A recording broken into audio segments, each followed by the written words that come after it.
nahmaduhu wa nasta'inuhu wa nastaghfiruh wa na'udzu billahi min shururi anfusina wa min sayyiati a'malina may yahdihillahu fala mudilla lahu wa may yudlil fala hadiya lahu.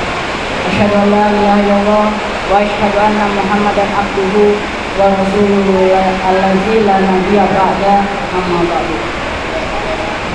Pertama-tama mari kita panjatkan puji serta syukur atas kehadiran Allah Subhanahu wa taala yang telah melimpahkan rahmat-Nya, yang telah memberikan nikmat-Nya, yang salah satunya yaitu nikmat sehat agar kita bisa berkumpul di masjid yang insyaallah diridhoi oleh Allah Subhanahu wa taala.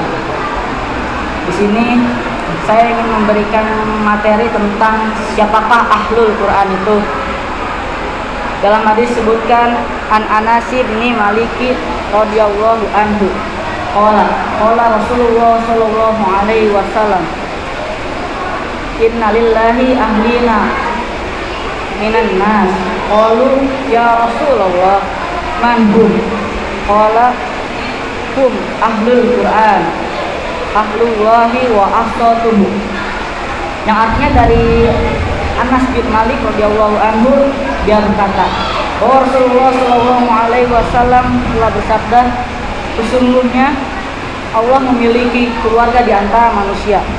Para sahabat bertanya, wahai Rasulullah, siapakah mereka? Lalu Rasulullah sallallahu alaihi wasallam menjawab, mereka adalah ahlul Quran. Mereka adalah orang-orang yang dipilih oleh Allah. Hadis riwayat Ibnu Majah ayat nomor 215. Pada hakikatnya semua orang yang beriman kepada Al-Quran seharusnya adalah ahlul Quran. Lihatlah bagaimana Rasulullah Shallallahu Alaihi Wasallam menyuruh umatnya agar sholat witir di malam hari dengan kalimat awitiru ya ahlal Quran, yang artinya sholatlah witir oleh orang-orang yang beriman dengan Al-Quran. Dari penjelasan tadi kita mengetahui bahwa tidak semua orang yang beriman pada Al-Quran adalah ahlul Quran, karena telah dijelaskan dalam Quran surat Fatir ayat 32 yang artinya kemudian kita pilih kami wariskan pada orang-orang yang kami pilih, dan diantara mereka ada juga yang menganiaya diri sendiri, dan diantara mereka ada yang di pertengahan, dan ada pula diantara mereka yang lebih dahulu melakukan kebajikan. Yang demikian pula adalah rahmat Allah yang sangat amat besar. Quran surat Fatir ayat 32. Dari ayat tadi kita mengetahui bahwa klarifikasi interaksi manusia terhadap Al-Quran ada 3. Yang pertama adalah zalimun li nafsi, yaitu orang-orang yang menganiaya diri sendiri. Yang kedua adalah muktasid, dan yang ketiga ada sabiqul bil khairat. Yang pertama yaitu zalimun li nafsi, yang artinya adalah orang-orang yang menganiaya diri sendiri, adalah orang-orang yang tidak mengoptimalkan dirinya, yang tidak memanfaatkan Al-Quran sebagai petunjuk hidupnya. Bahkan semua aturan yang berada di dalam Al-Quran mereka langgar. Golongan zalimun li nafsi ini adalah golongan bagi orang-orang yang tersesat. Dan yang kedua ada muktasid. Muktasid adalah orang yang telah beriman pada Al-Quran namun baru memanfaatkan setengahnya dan meninggalkan sebagian yang lain. Orang yang ini masih belum konsisten dalam memanfaatkan Al-Quran. Kadang orang seperti ini mendekat pada Al-Quran, kadang menjauh pada Al-Quran. Kondisi muktasid ini sewaktu-waktu dapat membahayakan diri kita, karena hanya selangkah lagi kita termasuk ke dalam golongan zalimun li nafsi, yaitu orang yang menganiaya diri sendiri. Tapi ini juga berpotensi menguntungkan, karena hanya selangkah lagi kita termasuk ke dalam golongan sabiqul bil khairat. Jadi oleh karena itu golongan muktasid ini tidak patut sebagai pilihan hidup. Dan yang ketiga ada sabiqul bil khairat, yakni orang-orang yang beriman pada Al-Quran, yang telah mengoptimalkan interaksinya bersama Al-Quran. Mereka begitu banyak membaca Al-Quran. Al-Quran telah tersimpan di dalam dadanya. Mereka hafal 30 juz, hafal membaca Al-Fatihah. Mereka paham isi Al-Quran sehingga selalu mentadaburi apa yang terdapat dalam isinya dalam kehidupan sehari-hari. Mereka senantiasa memanfaatkan Al-Quran sebagai petunjuk hidupnya, baik di waktu siang maupun di waktu malam. Namun mereka tetap tawadu, yaitu rendah hati, karena sadar bahwa kemampuan yang dimiliki olehnya semata-mata hanyalah seizin Allah, karena karunia Allah yang maha agung. Kelompok inilah yang dimaksud sebagai Ahlul Quran. Sabiqul Quran adalah golongan yang disebut sebagai Ahlul Quran. Orang yang termasuk ke dalam Ahlul Quran memiliki ciri-ciri, yaitu ciri-ciri yang pertama, selalu bersemangat dalam melakukan amal soleh yang telah disyariatkan oleh Allah dan Rasulnya, seperti kisah Abu Bakar. Sahabat Abu Bakar dikenal sebagai sahabat yang memiliki sifat sabar, yang artinya tidaklah Rasulullah SAW melakukan pekerjaan yang melakukan amal soleh kecuali Abu Bakar segera melakukannya, sampai-sampai Umar Giptoh iri dalam hal kebaikan pada beliau. Dan ciri-ciri yang kedua, tidak menyia-nyiakan kesempatan beramal soleh atau tidak menunda-nundanya, seperti kisah setelah Umar bin Abdul Aziz diangkat menjadi khalifah, beliau ingin beristirahat.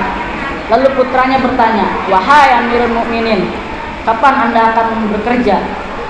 Maka beliau menjawab, "Nanti sore." Namun putranya memberikan tausiah kepada beliau,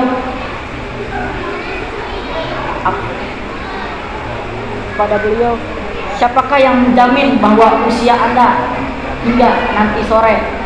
Maka Umar bin Abdul Aziz tergugah hatinya, terketuk hatinya, dan beliau langsung bergegas untuk bekerja dan menunda waktu istirahatnya. Dan ciri yang ketiga ialah mudah tergugah, mudah terketuk hatinya saat melihat orang lain beramal soleh. Orang yang sudah termasuk ke dalam golongan sabiqul khairat, orang yang disebut sebagai Ahlul Quran, apabila ia melihat orang lain melakukan amal soleh, maka hatinya terketuk. Ia merasa bahwa ia tidak ingin kalah untuk beramal soleh, dan dia langsung segera beramal soleh. Dari ketiga ciri tersebut, bahwa bisa kita simpulkan bahwa orang yang telah termasuk ke dalam sabiqul khairat atau Ahlul Quran selalu beramal soleh. Dia selalu bersemangat, tidak menunda-nunda waktu, tidak menyia-nyiakan waktu, dan selalu mudah tergugah hatinya. Jadi karena itu marilah kita menjadi Ahlul Quran yang termasuk ke dalam golongan sabiqul khairat. Ada juga langkah-langkah untuk menjadi Ahlul Quran. Syarat utama untuk menjadi Ahlul Quran adalah keinginan, kemauan yang tinggi dalam hati bahwa kita akan bisa menjadi Ahlul Quran.